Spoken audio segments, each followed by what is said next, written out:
Good morning, everybody. It's sunny out, which is rare lately, and so the chickens are getting like a little bit wanting to wander about, and they're looking good, aren't they?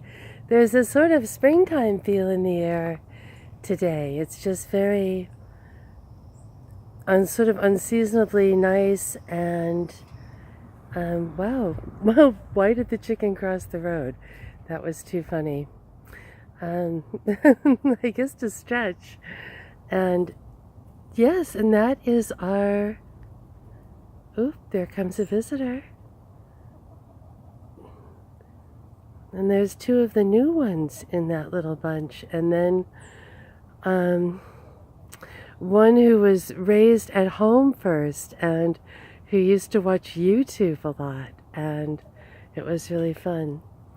And this morning there was an interesting book that I found here, and I don't remember reading this particular one, but I know that we've been kind of talking about different fun, interesting writers as of late, and this one is, here it is, here's the book. It's in funny shape. I'm here at a funny place. It's Stanislav Lem, Return from the Stars. And I just remembered reading the Futurological Congress, and then another book where he is like a Robinson Crusoe person who is stranded on an island.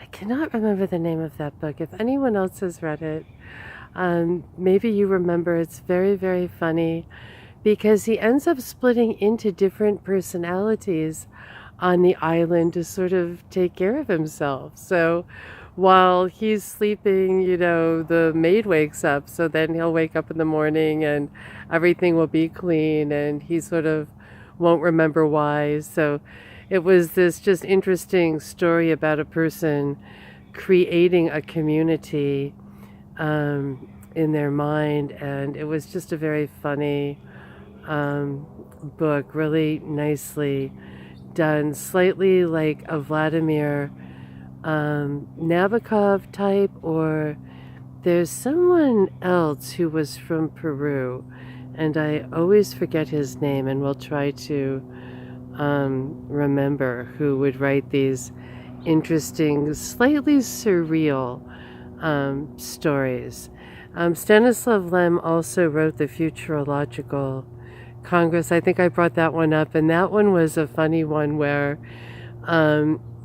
it was sort of a precursor maybe to Prozac a little bit. It's where people are running around in sort of one reality.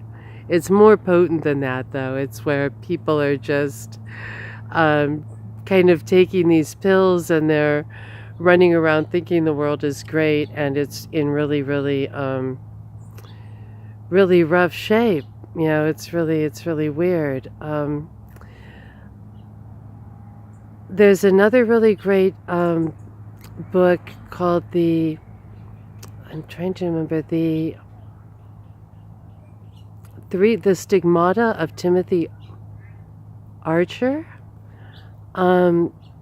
I'm trying to remember the name of that book, by Philip K. Dick, and it's really incredible about people going into the colonies of Mars and different planets and having these sort of boring jobs where maybe they're just, pushing buttons to keep the robots going, mining the planets, and they end up taking different drugs that come along their way through these sort of smuggler types that fly from planet to planet with, blackmail goods. And there is one drug that ends up becoming more popular than any of the others. And I forget if it's called Candy or something.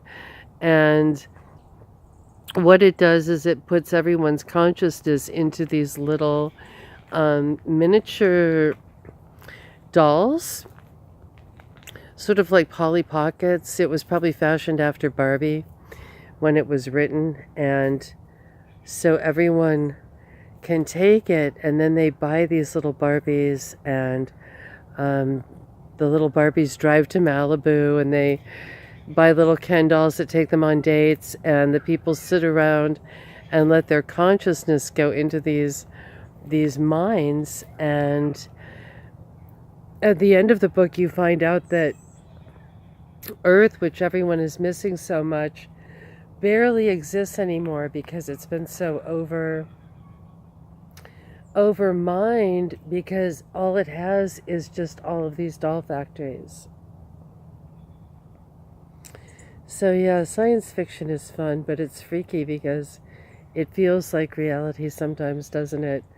And I think this is a precursor to maybe a series on law firms in New York.